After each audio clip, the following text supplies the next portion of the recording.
CMR Jewelry Dasra Diwali Dhamaka offer. Flat 6% VA on gold jewelry. Offers only in Kakinada, Rajahmundry, Eluru. విశాఖలో 29 ఏళ్ల యువకుడు దారుణ హత్య తీవ్ర కలకలం రేపుతోంది. కంచనపాలెం పరిధిలో ఉన్నటువంటి తిక్కవాణిపాలెంకు చెందినటువంటి 29 సంవత్సరాలున్న యువకుడు గణేష్ హత్య వెనుకతల పేరెంట్స్ కానీ కుటుంబ సభ్యులైతే కనుక అనేక అనుమానాలు వ్యక్తం చేస్తున్నారు. ఎందుకు అర్ధాంతరంగా అతన్ని అంత దారుణంగా చంపాల్సినటువంటి అవసరం ఎవరికి ఉంది అనే అనేక అంశాలపైన పోలీసుల దర్యాప్తు అయితే వేగవంతంగా కొనసాగుతోంది. ప్రస్తుతం అయితే మార్చురీ దగ్గర ఉన్న మనం పేరెంట్స్ కుటుంబ సభ్యులంతా కూడా ఇక్కడ ఉన్నారు. అసలు ఏం జరిగిందో అడిగి తెలుసుకుందాం. నమస్తే అండి, మీ పేరండి? నా పేరు అప్పారావు అండి. మీరు గణేష్కి ఏమవుతారు? ఫాదర్ అండి. ఏమైంది సార్, అసలు ఏం జరిగింది? నిన్న మధ్యాహ్నం ఆటోకి వెళ్తానని వెళ్ళాడండి. తర్వాత నైట్ 12:47 ఫోన్ వచ్చిందండి. అప్పటి వరకు రాలేదు. నైట్ మధ్యాహ్నం వెళ్ళిన మనిషి ఇంకా రాలేదని అలాగే నేను ఎదురు చూస్తున్నాను. అంతకి రాడని అలా చూస్తాను. 12:47 ఒక వ్యక్తి ఫోన్ చేశాడండి. ఆయన పేరు కోటేశ్వరరావు. మీ అబ్బాయి ఇక్కడ పడిపోయి ఉన్నాడు, అర్జెంటుగా రండి అని అన్నాడు. అది ఏమైందంటే నేను లేపడానికి ప్రయత్నించాను, రక్తం అది వస్తుంది తల నుంచి, ఎవరో కొట్టించినట్టున్నారు, అందువల్ల మీరు అర్జెంటుగా రండి అంటే నేను వెళ్ళి చూస్తే నాతో పాటు ఆ కుర్రోడు కూడా ప్రయత్నించాడు. లేపడానికి ప్రయత్నించాం, లేగట్లేదు, అన్కాన్షియస్ పొజిషన్లో ఉన్నాడు. అసలు ప్రాణం ఉందా లేదో కూడా మాకు తెలియట్లేదు. చాలా అబ్జర్వ్ చేసాం, చెవు పెట్టాము, నాడి పట్టుకున్నాం, కానీ మాకేమీ దొరకలేదు. మేము కన్ఫర్మ్ చేయలేకపోయాం. అదే ఏదైనా ఉంటే హాస్పిటల్కి తీసుకెళ్దామని, లేదంటే ఇంకెందుకని ఆలోచనలో మేము కన్ఫ్యూజ్లో ఉన్నాం. ఈ ఆలోచనలో వెంటనే నేను 100 డయల్ చేశాను, పోలీసులకు పిలిచాను, అలాగే 108కి ఫోన్ చేశాను. వాళ్ళు వచ్చారు. 110లో వచ్చే వరకు పోలీసులు ఉన్నారు. వచ్చిన తర్వాత వాళ్ళు కన్ఫర్మ్ చేసి చెక్ చేసి చనిపోయాడని చెప్పారు. అప్పుడు మిగతా వాళ్ళ ప్రాసెస్, పోలీసు వాళ్ళ ప్రాసెస్ వాళ్ళు మొదలుపెట్టారు. వాళ్ళు చేస్తున్నారండి ఇప్పుడు వరకు. అది జరిగింది. బాడీ ఉన్నటువంటి పరిస్థితుల్లో ఎట్లా, అంటే ఎవరైనా ఎలా అటాక్ చేసింది? చాలా దారుణంగా కొట్టారండి. బుర్ర మీద వెనక భాగంలో 2-3 ప్లేసుల్లో ఒక కర్రకి మేకులు కొట్టి మరి బుర్రకి కొట్టి దాంతో లాగేసి చీరిసినట్టు అయిపోయింది. ఆ కర్ర కూడా దొరికింది పోలీసులకి. మరి అది ఎక్కడ పెట్టారనేది పోలీసులకే తెలియాలి. కర్రకి మేకులు పెట్టి ఆ మేకులతో తల వెనక భాగంలో, అంటే ఇదేదో సినిమాలో చాలా క్రూరంగా మనం అలాగే ఉందండి. అది అలాగే చేశారండి.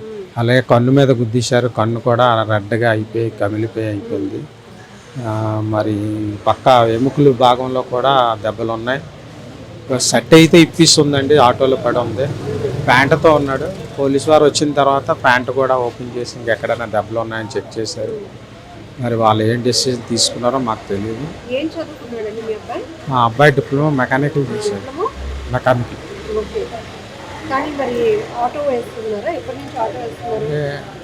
Just relax. డ్రైవింగ్ ఫీల్డ్ ఇష్టం అని అంటాడండి. అందువల్ల ఆటో కొనుక్కుంటానని పేర్చి పెట్టాడు.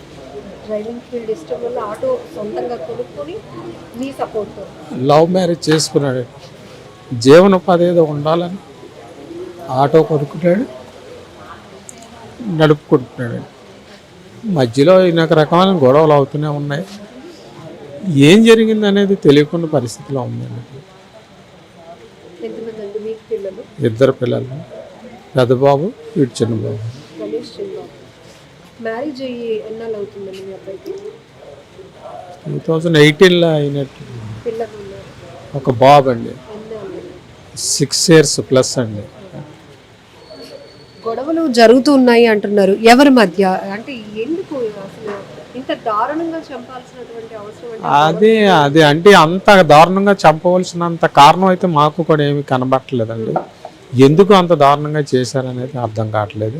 గతంలో చిన్న గొడవ అయిందండి, కొట్టుకున్నారు డిసెంబర్లో, కిందట సంవత్సరం డిసెంబర్లో గొడవ అయింది.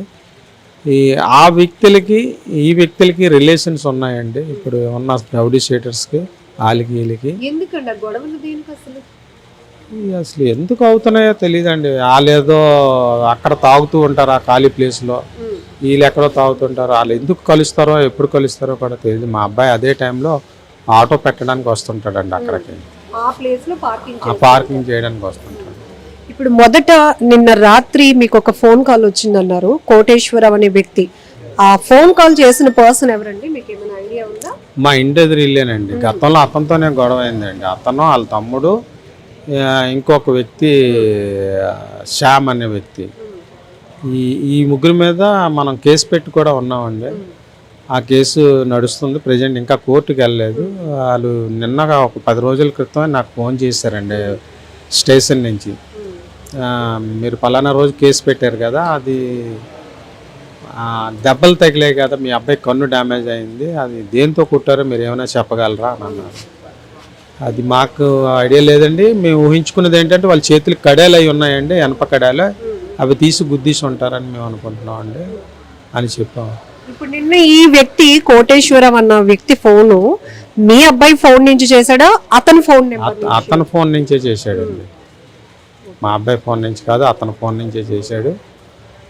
అతను మేము చూడగానే సిచ్యువేషన్ అయితే అతను హెల్ప్ చేసినట్టే కనబడుతుంది. గతంలో గొడవ ఆడినా సరే మాకైతే చూడడానికి హెల్ప్ చేసినట్టే ఉన్నాడు ఆ కుర్రాడు. మరి ఏదో క్రెడ్జ్ పెట్టుకొని ఏదో చేశారులే అనే ఆలోచన అయితే మాకు అనిపించలేదు. మీకు ఎలాంటి అనుమానాలు ఉన్నాయి? ఏ రకమైనటువంటి కేసు పోలీసులు ఫైల్ చేశారు? అంటే ఎందుకు జరిగింది, ఎలా జరిగింది అనేది పట్టుకోవాల్సిన బాధ్యత వాళ్ళదండి. ఇది విశాఖపట్నంలో ఇది ఒకటే కాదు, చాలా జరుగుతున్నాయి. ఇలాంటి అరాచకాలు జరగకుండా సరైన కఠిన శిక్ష ఇలాంటి రౌడీ షీటర్లు అందరికీ వేసి శిక్షించి మాకు సరైన న్యాయం చేపెడతారని కోరుకుంటున్నాను. ఒక తండ్రిగా చెప్పండి, కొడుకుని డిప్లొమా వరకు చదివించారు, ప్రేమ పెళ్లి చేసుకున్నాడు, వాళ్ళకి ఒక బాబు, లైఫ్ సెటిల్ అవ్వడానికి తనకి ఇష్టమైన డ్రైవింగ్ ఫీల్డ్ కోసం ఆటో కూడా కొనుక్కుని జీవితాన్ని అలా లైఫ్ ను కంటిన్యూ చేస్తున్నాడు, కొనసాగిస్తున్నాడు అన్న తరుణంలో అత్యంత దారుణంగా ఇప్పటికీ ఎవరో తెలియలేనటువంటి గుర్తు తెలియని వ్యక్తుల చేతిలో అంత దారుణంగా హత్యకు గురవటం అంటే ఎలాంటి న్యాయం? గుర్తు తెలియని వ్యక్తులని అయితే ఏమి లేదండి. చూచాయిగా ఇప్పుడు ఎవరైతే అరెస్ట్ అయ్యారో వాళ్ళ మీదే మాకు అనుమానం. నలుగురిని తీసుకున్నారండి. వాళ్ళ మదరే వచ్చి చెప్పిందండి మాకు. రాజు అనే కుర్రాడు తాలూకా మదరే మేము 9-10 గంటల టైంలో మీ అబ్బాయి కొట్టాడని తెలిస్తే నేను వచ్చి అడిగాను. మీ అబ్బాయి నన్ను కూడా తిట్టాడు, అప్పుడు మా అబ్బాయిని లాక్కొని వెళ్ళిపోయాను నేను అని చెప్పడం జరిగింది. అంటే గొడవకి కారణం ఆవిడ చెప్పింది గొడవ అవుతుంది అని. ఇప్పుడు ఈ రౌడీ షీటర్ తరుణ్ అనేవాడు వాళ్ళకి పిన్ను కూడుకు అనమాట, ఈ రాజు అన్నాడు. మరి వాళ్ళకి ఫోన్లు చేసుకొని మధ్యలో ఈ అశోక్ అనే కుర్రాడు, ఇంకెవరో ఉన్నారండి, 4 పేర్లు నాకు అంత ఐడియా లేదు, 4 ఉన్నారు. 4 కూడా దీనికి పాల్పడి ఉన్నారని మా అనుమానం. వాళ్ళ వయసు ఎంత ఉంటుందండి ఈ 4? రాజు, తరుణు. ఈ తరుణు 29-30 సంవత్సరాలు ఉంటాయండి. మా అబ్బాయి సేమ్ వయసు అండి, ఇద్దరు ఒకే ఏజ్లో ఉంటారు. ఈ అశోక్ అనే కుర్రాడు ఒక 5 years చిన్నోడు ఉంటాడు వాళ్ళకంటే. ఈ రాజు కూడా ఒక 4 years ఎంతో చిన్న ఉంటాడండి. మొత్తానికి 25 నుంచి 30 ఏళ్ల వయసు వాళ్ళు ఈ హత్యకి కారకులైనటువంటి. అవును, అంతేనండి. చెప్పండి మీరు ఏదో. వాళ్ళ మీద రౌడీ షీటర్స్ కూడా ఉందండి. వాళ్ళు పాత కక్షలతో చేసినట్టు మాకు ఆ డౌట్ క్లియర్గా మాకు అనిపిస్తుందండి. అది మరి ఎలా జరిగిందనేది మాకు తెలియదు. ఏం చెప్తాం, మా పాప చిన్న వయసు, చిన్న మనస్పర్ధల వల్ల మా ఇంట్లో ఉంటుంది. బాబు 6వ సంవత్సరం బాబు మనోడు ఉన్నాడు నాకు. తల్లి పిల్లలకి నేను మరి న్యాయం చెయ్యండి. అది అంటే ఇంత ఇదిగా ఇంత దారుణంగా చంపుతారు అనేసి చిన్నవి వస్తాయి గొడవలు, ఏదో డ్రింక్ చేసిందారు అలా ఇదో ఇంత మనిషి పోయేటట్టు హత్య చేయడం అనేది అది కరెక్ట్ కాదు. నా కూతురు జీవితం పోయింది ఈరోజు. వాళ్ళు ఇంతకుముందు కూడా గొడవలు పడ్డారనేసి విన్నాను, కానీ అది మరి వాళ్ళు మాత్రం వదలొద్దండి. అసలు వదిలితే మేము ఒప్పుకునేదే లేదు. ఈరోజు ఆ పిల్లడి జీవితం పోయింది. ఒక పిల్లడు తండ్రి లేని పిల్లడు అయిపోయాడు, భర్త లేని భార్య అయిపోయింది. నా కూతురు అన్యాయం అయిపోయింది. కొంచెం ఏ విధంగా న్యాయం చేస్తారో కొంచెం చెయ్యండి. మరి అది తను చిన్న వయసు, ఇంకా సరిగ్గా తెలియని వయసు.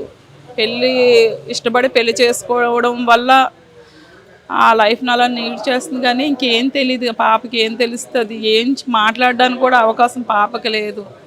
ఓదార్చే ఓపిక కూడా మాకు ఇప్పుడు లేకపోయింది. ఏదో అలవాట్లో ఇదివైన వేరు, చంపేయడం అనేది అది ఎంతవరకు కరెక్ట్ అనేది మాకు అసలు మేము జీర్ణించుకోలేకపోతున్నాం ఈ వార్తనే. తెల్లవారు లేచేటప్పటికే మాకు ఫోన్ వస్తేనే లేచాం, మాకు అంతవరకు మాకు తెలియదు. ఫోన్ వస్తే వెంటనే ఎవడెవడికి వస్తేప్పటికి ఆటోలోనే ఇక్కడికి పోస్ట్ మార్టం తీసుకొస్తున్నారు. ఇంకా మేము సరిగ్గా కూడా కళ్ళతో కూడా చూడలేని పరిస్థితి అయిపోయింది. మాకు ఎంత గొడవలు ఏం జరుగుతున్నట్టు మాకేం తెలియదు. మరి చిన్నవి మగపిల్లలు ఇప్పుడు ఎలా ఉన్నారు, డ్రింక్స్ చేసుకున్నారు అంటే చిన్నవి డిస్కషన్లు వస్తాయనేసి వింటున్నాం కూడా. అది అంతవరకు అది ప్రతి చోట ఇప్పుడు కామన్ అయిపోయింది. అందుకని మరీ ప్రాణం తీసే అంత ఇదిగా జరుగుతుందనేసి అనుకోలేదు. అది ఇంతకు ముందు కూడా ఏదో చిన్న వాళ్ళ వల్లే జరిగిందని నేను అనుకుంటున్నాను. ఇంత ఈజీగా ఒక మనుషుల ప్రాణాలు తీసి కుటుంబాలు, వాళ్ళ పిల్లలు, భార్య ఏమవుతారు అని కనీసం అదే ఆలోచన. మరి ఇప్పుడు అదే ఇంట్లో వాళ్ళకి ఎవరన్నా జరిపితే, అది వయసే 30 కూడా దాటలేదు పిల్లడు, ఇంకేమీ భార్య పిల్లలతోటి ఇంకా చూడవలసినవి చేయవలసినవి కూడా ఏమీ లేకుండానే అన్యాయంగా 3 పదులు దాటలేదు మట్టి కల్పించేశారు. అనాథ శవంలాగా అక్కడ ఒకళ్ళు వచ్చి చూసి చెప్పే వరకు కూడా తెలియలేదు. ఇంత దారుణంగా ఉంటే ఇప్పుడు ఏమవుతుంది? ప్రాణం విలువ ఏమి కాకుండా పోతుంది. కొంచెం నా కూతురికి న్యాయం చెయ్యండి. ఏ విధంగా చేస్తారో వాళ్ళు మాత్రం వదలొద్దు. మీ భర్త అంత దారుణంగా హత్యకు గురి కావటం చాలా బాధాకరమైన విషయం. ఏం న్యాయం? మీరు చెయ్యండి న్యాయం చేయండి నా భర్తకి, నాకు, మా అత్తకి, మా అయ్యకి కూడా. ఎప్పుడైందమ్మా మీకు మ్యారేజ్? 2018. మీరేం చదువుకున్నారు? బీకామ్ చేశాను. తిను డిప్లొమా. ఇద్దరికి పరిచయం బావ అవుతాడు. బాబు. పిల్లలు ఎంతమంది? బాబు ఒకడు. ఎంత వయసులో? 6 years. చూసారా అసలు ఏం జరిగిందో? ఏమైనా నాకు తెలియదండి. మా అమ్మ వాళ్ళ ఇంట్లో చిన్న మనస్పర్ధల వల్ల ఉన్నాను 5 నెలల నుంచి. తెల్లవారు నాకు ఫోన్ వస్తే వెళ్ళాను అంతే. గొడవ మా అత్తగారు కాల్ చేశారు. ఏమైనా ఇతరులతో అంటే ఫ్రెండ్స్తో కానీ చుట్టుపక్కల ముందు గొడవ అయింది. నాకు వాళ్ళ మీదే అనుమానం. ఎందుకు గొడవ అయిందో ఏమైనా ఐడియా ఉందా? అదేం తెలియదండి. వాళ్ళు ఎవరు అంటే ఇంటి దగ్గర ఉన్న వాళ్ళు. ఇప్పుడు ఈ హత్యకు గురైన వ్యక్తులు ఒక 4గురిని పోలీసులు అదుపులోకి తీసుకున్నారు. వాళ్ళే అని మీరు? వాళ్ళే అనుకున్నారు. నిజంగా ప్రస్తుతం ఉన్నటువంటి సమాజం దేనికి ప్రయారిటీ ఇస్తుంది? ఆర్థిక సంబంధాల చుట్టూ మాత్రమే తిరుగుతోంది. మళ్ళీ ఎన్నికలంగానే చాలా విరక్తి కలుగుతాను. మంచి అనిపిస్తుంది కదా, లేడీస్ కూడా ఛాలెంజింగ్ జాబ్స్ చేసినప్పుడు చాలా బాగుంటది. ట్రాఫిక్ అసిస్టెంట్స్ గా నియమించిన ట్రాన్స్జెండర్స్ అందరితో సాల్యూట్ చేయించుకుంటున్నారు. ఫుడ్ డెలివరీ ఇవ్వటానికి వెళ్ళినటువంటి డెలివరీ బాయ్ అనిల్ పై కళ్ళ ముందు